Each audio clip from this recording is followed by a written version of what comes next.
Do you ever find yourself reminiscing about the good old days, when your only worry in life was getting out of school so you could play video games all night?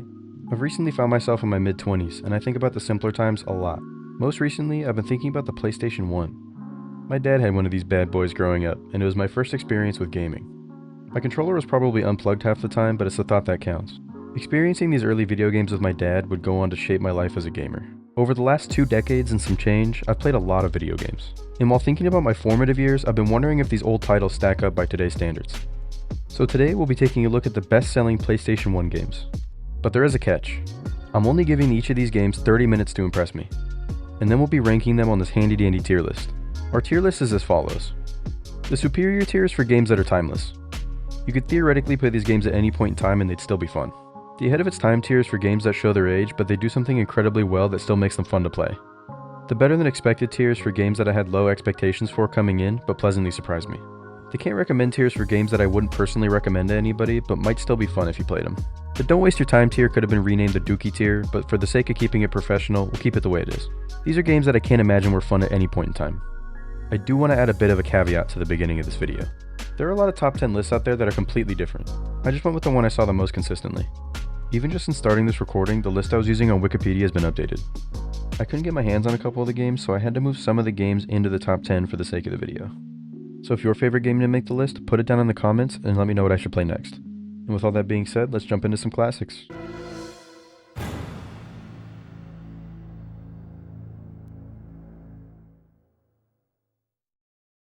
There are a lot of people out there that'll tell you that the original Resident Evil games are perfect, and we're all entitled to our own opinions, even if they're wrong. While I can understand why these games receive so much praise, they still leave a lot to be desired, especially in the realm of tank controls and stationary camera angles. I wrestled with this toxic duo for 7 minutes while I tried to get out of spawn, and you can even tack on a few more minutes because I forgot to start the timer. Okay. Okay. Bro, I can't move. Leon. Leon. Leon. Oh my god. Oh fuck. Okay.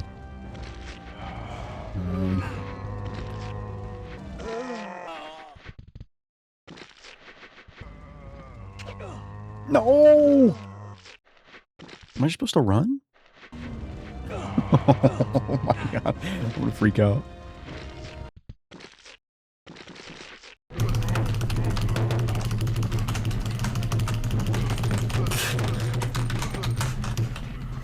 The cutscenes overall look better than I expected, but some of the animations and the clunky dialogue take away from the immersion.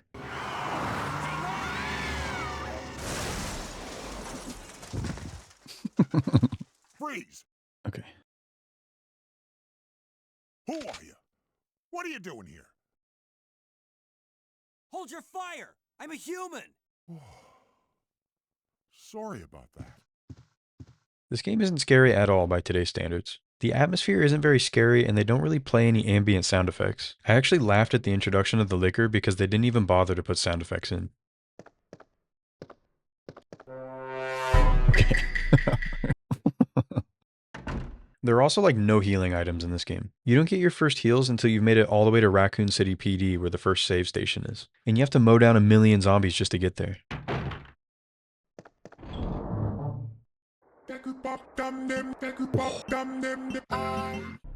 135? Oh! Hey! If I die before I can save, I'm gonna get pissed off. Let me in. No! Oh my god. Oh boy. Oh boy. No!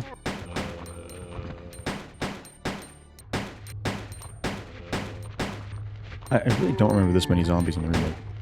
Unless I'm crazy. Oh, fuck. No!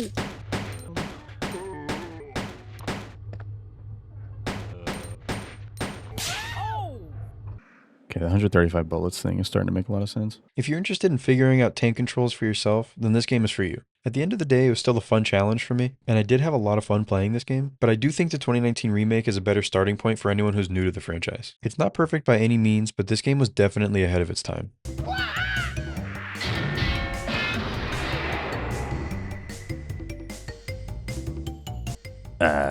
Crash Bandicoot. The Crash Bandicoot franchise was at the center of my childhood growing up. Crash was created to compete with the likes of heavyweights like Mario and Sonic, and I truly think he's just as lovable. That being said, this first game doesn't hold up the way I thought it would. My nostalgia brain really built up a narrative about this first game before I started recording. In reality, there's not much story to speak of outside of the manual that they give you in the box. There are also intro and outro cutscenes, but they don't really give you much. My main issue with this game is that there's a slight input delay that makes it almost impossible to gauge where you're going to land on your jumps, and this caused me to fail every single bonus level on the first island.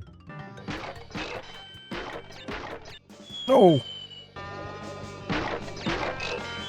Uh-oh. Alright.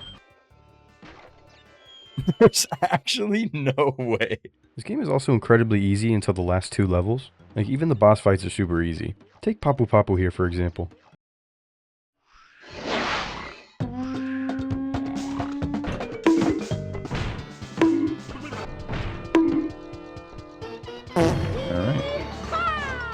As I just mentioned, this game was really easy until the last 2 levels. For some reason, I really struggled on the first Hog Rider mission. Missing all the boxes. Alright, alright. Shit.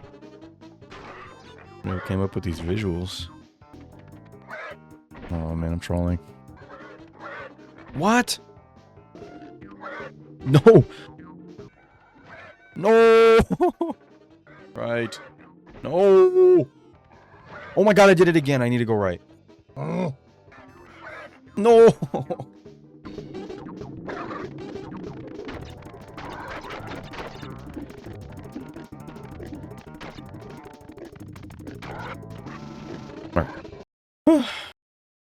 And I somehow got it in my head that the first island was the only island, and I thought I could beat the game within the 30-minute timer. This sent me on a mission to beat the game within the timer, but I ended up going over anyway. You guys think I can beat this game before the 30 minutes over? There's no way that's the end of the game, right? This was only the beginning of the hell that is the last level of Island 1. Oh.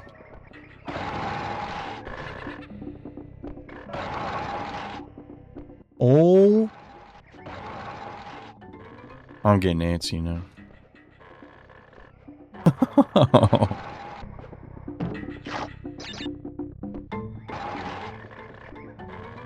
There's just no way. There's no way. No.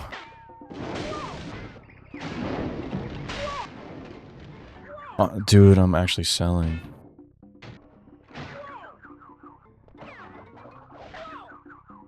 No.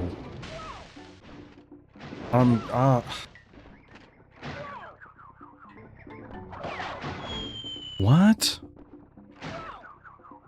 Dude, I'm gonna start tweaking out. Oh my god, I can't believe it. I can't believe it. What am I doing? Oh, not this again.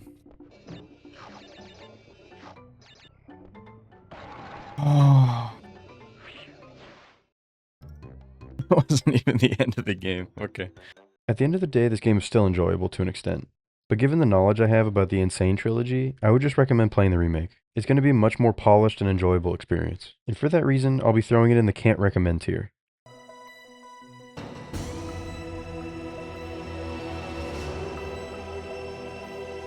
Why did nobody tell me that Metal Gear Solid is goated? I genuinely would have kept playing this game if there wasn't a 30-minute timer. So I'm sorry if you're not a fan of this game, but I'm about to glaze it for the next few minutes. This game has super cool mechanics, especially when it comes to the camera angles. You primarily play through a bird's eye view, but when you butt up against a wall, you automatically peek the corners, and you can choose to go into first person to check your surroundings. Now I know none of this is crazy by today's standards, but you gotta realize that this game came out in 1998. Another one of my favorite mechanics is being able to crawl through the vents. You can just disappear into a vent mid-fight.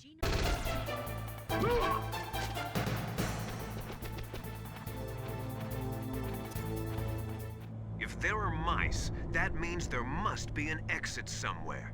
Follow the mice.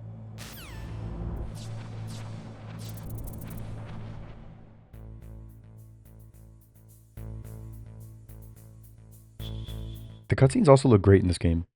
They're really cinematic and the animations are super smooth. A lot of the dialogue has good pacing and the game is genuinely funny, albeit a bit horny. It's an honor to speak to a living legend like yourself. What's wrong? Nothing. I just didn't expect a world-class designer of military technology to be so cute. First, I'm strip searched by Dr. Naomi here, and then all my weapons are taken away. Well, if you make it back in one piece, maybe I'll let you do a strip search on me. Hey, I'll yo. hold you to that, Doctor. Don't move. What the? What? If I had to nitpick, I'd say my only gripe with this game is that there's a lot of dialogue, but even then it's great world building and I feel like it's necessary to learn about all the different characters. A nuclear-equipped walking battle tank. Metal Gear. It can't be. Whoa, you said it. I think it's pretty obvious what my ranking will be for this game, but I think putting Metal Gear Solid anywhere below the superior tier would be a crime. This game is a gem and it's so far ahead of its time.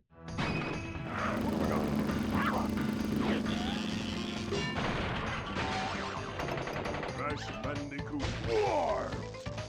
Ladies and gentlemen, we have just arrived in the golden age of Crash Bandicoot. For me, this is a game I always wanted, and I only ever played it at friends' houses, but my parents never bought it for me. Every time I did play it, though, I knew it was peak. We have a clearly defined story. There's cutscenes all throughout the game to keep you engaged. This game does just about everything well.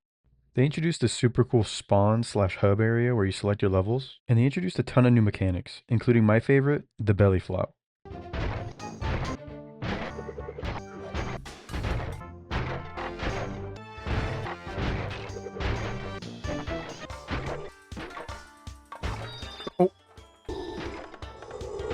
Oh my god. There's also a ton of new traversal methods. You can hang on ceiling grates like they're monkey bars. Coco has some cool levels where she rides on a jet ski and a tiger. There's underwater levels with a sort of dive scooter. And they brought back the levels where you run towards the camera like in Crash 1.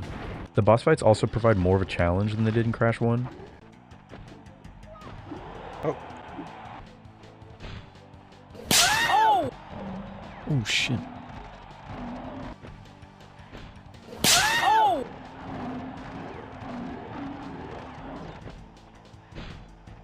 Oh! Bozo. Overall, I think Crash 3 is the peak of the franchise. It improves upon Crash 1 in every possible way.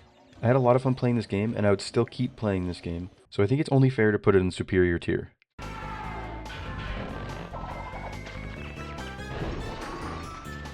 Crash Bandicoot 2. Cortex Strikes Back. Jumping back a year, we have Crash Bandicoot 2.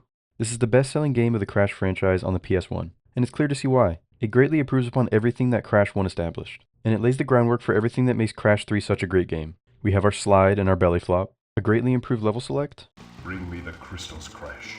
That is all I will say for now. How about no, am I right?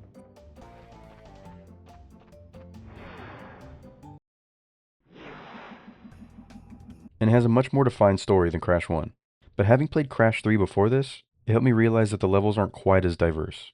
We have these super annoying slippery ice levels, these pretty cool jungle levels with a sort of motorized waterboard, and just the classic levels where you're running towards the camera. Outside of these variations, we just have our standard everyday levels. This game does, however, feature the most difficult Area 1 boss fight of all of the games.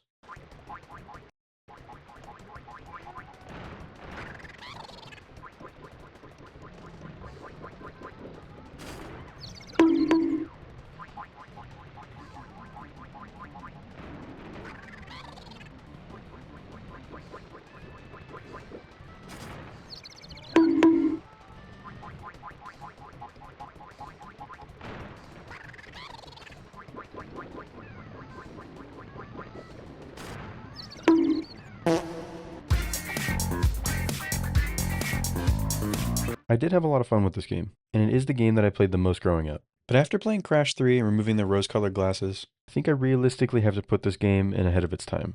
The kid in me really wants to put this in the superior tier, but given that Crash 3 came out a year later and it does everything so much better than this game, I think it's only fair.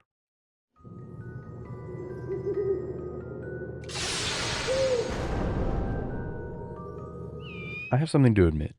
While trying to get Harry Potter and the Philosopher's Stone, I could only find Harry Potter and the Sorcerer's Stone. So coming into this recording, I was just going to disclose to you guys that I was only able to get my hands on the wrong copy.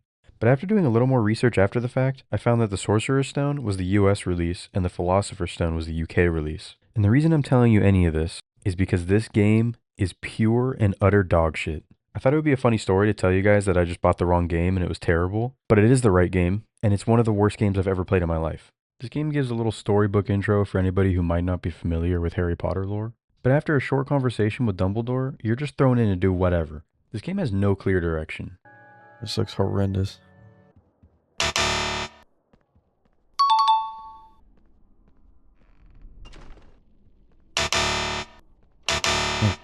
And speaking of not having things, Harry Potter doesn't have a voice line for the entire first 30 minutes. All he does is yell out the name of spells.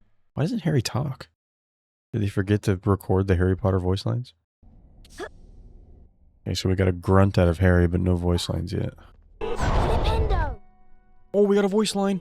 Flipendo! The boy who speaks. Come to die. Wingardium Leviosa! Ooh, new voice line. This game gives you no responsibility. You get directional controls and one button to cast spells. To jump, just approach the edge and keep pressing forwards on the controller. Okay, so you don't actually have to do anything in this game, I guess? Got auto jumping and auto vaulting? Feather. Press the cross button to cast the Flipendo knockback chinks from your wand. That should stop the wretched things. Okay, I get a button now.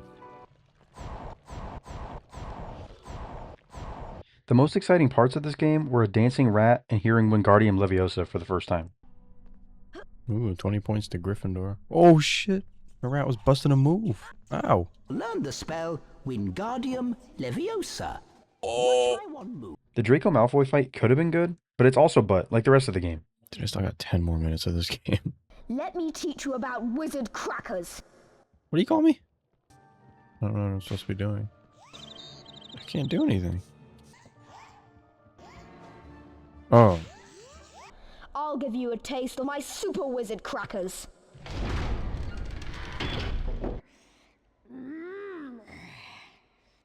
Alright, bro. What? Oh my.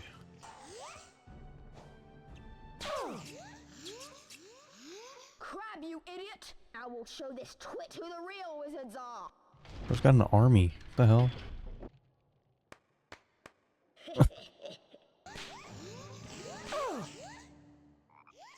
Blast you, Potter! Man, that fight sucked. Man, I'm so sad that our time with Harry Potter is almost over.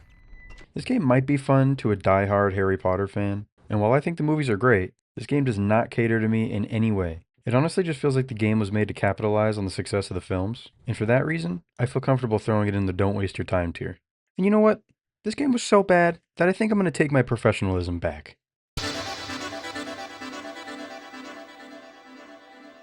Tekken 3 has me in a bit of a pickle, because on one hand, this game is great and I had a lot of fun. But on the other hand, it's a fighting game and it's not narratively driven, so there really isn't a whole lot for me to talk about. There's a good handful of game modes, the fighting animations are pretty solid for the time, and the characters are very unique and interesting. Play this freak. You start the game with 10 playable characters, and according to my research, there are about 24 in the game, which pales in comparison to Tekken 8's 42. This game is obviously made to be played with a friend or in an arcade, but I had a great time playing by myself. Which leads me to the tier list. Are you better off getting Tekken 8? Yes, without a doubt. Is this game still fun? Absolutely. So I guess the merit of this game just depends on what you're looking for. If you're looking for a retro fighter, this is the game for you, and it was better than I expected, so that's where I'm putting it.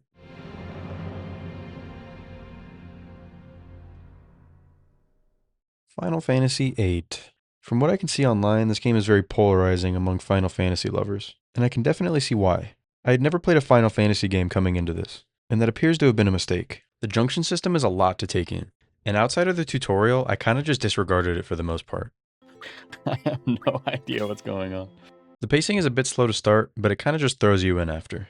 Judging by the pacing here, I don't know if 30 minutes will be enough time. Okay, that was Final Fantasy VIII.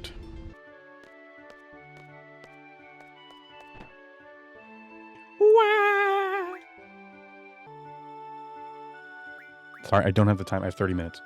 Rather than explaining the Final Fantasy VIII experience to you, I've compiled some clips so you can take a look for yourself.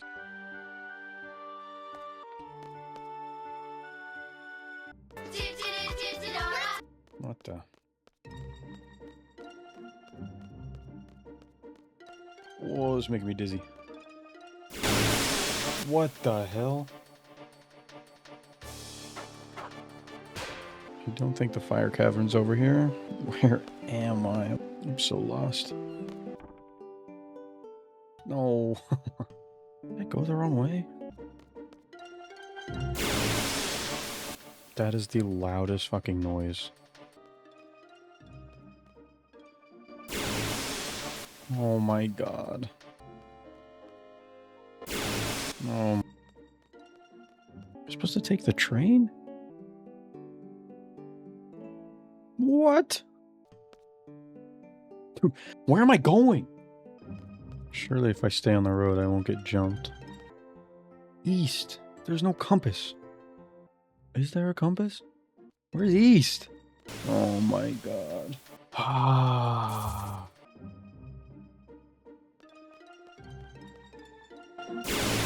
Oh. Oh. Oh my god, I think I see it. Oh.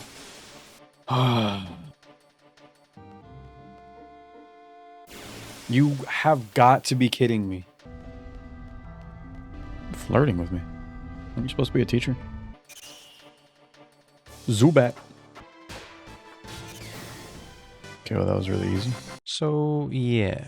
It took me almost the entire 30 minutes just to find the fire cavern, which is only the first mission area. I ended up going over the time just to give the game a fair chance, since the fire cavern blunder was all on me. But even when I got there, it was super easy. I was expecting a little more of a challenge compared to the enemies outside of the cavern. So if you're just getting into the Final Fantasy franchise and you're looking to play all the games, then sure, pick this one up along the way. But if you're not looking to play all the games, I'm not going to recommend this one to you.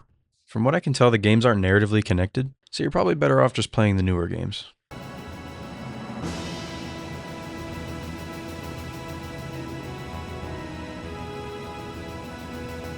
If Final Fantasy VIII is your favorite game in the series, you might want to cover your ears, because outside of visual fidelity, Final Fantasy VII runs laps around Final Fantasy VIII. The game is immediately more interesting.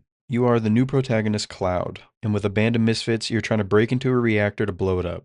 You take out some guards and a couple of other weird creatures, until you bump into the big baddie when you're about to place the bomb. When I say big, I mean big. This guy's huge, and he's actually pretty tough to take out. Finally, holy shit. Now in a gameplay sense, it's pretty similar to 8, but I enjoyed it more because I had a better idea of what I was fighting for, which is my main reason for putting it over 8. There's more characters, they're more interesting, and overall, I was just more immersed and I had more fun. This game was much better than I expected, especially after just playing 8, and this is still some people's favorite game in the series. This game in a lot of ways changed what people thought video games could be. It's narratively rich, and many consider it to be the first JRPG to strike gold with Western audiences. So for all of those reasons, I think it has to go in the superior tier.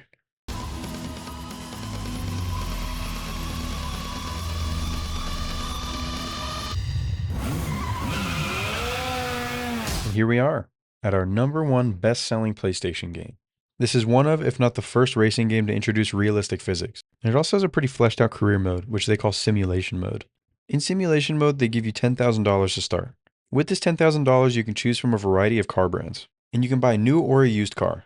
From there, you can choose which type of race you want to do. Outside of Spot Race, the other races require you to have a license. The B, A, and International A licenses require you to take a variety of tests. For the sake of the video, I just jumped straight into the spot races because they were the only one that didn't require a license.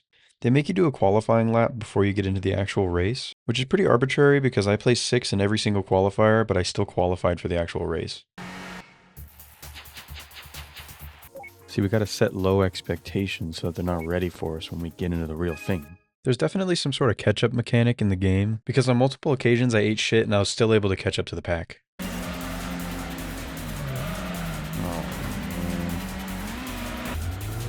Holy shit, stop spinning!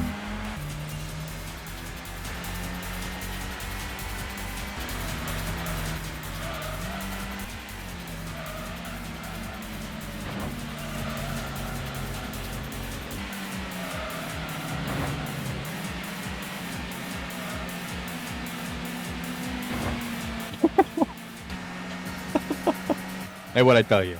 Never a doubt in my mind. No.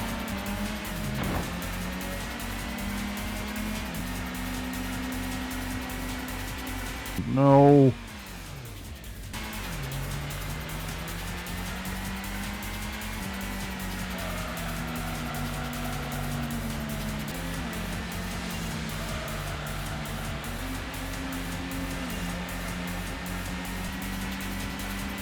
No! This game is still a lot of fun. It reminded me a lot of playing the racing games at arcades when I was a kid. There have probably been 1,000 racing games released since this one came out, and I would definitely recommend that you just play the newest Gran Turismo game. But given that this game did so much for racing games as a whole, I still firmly believe that it belongs in the ahead of its time tier.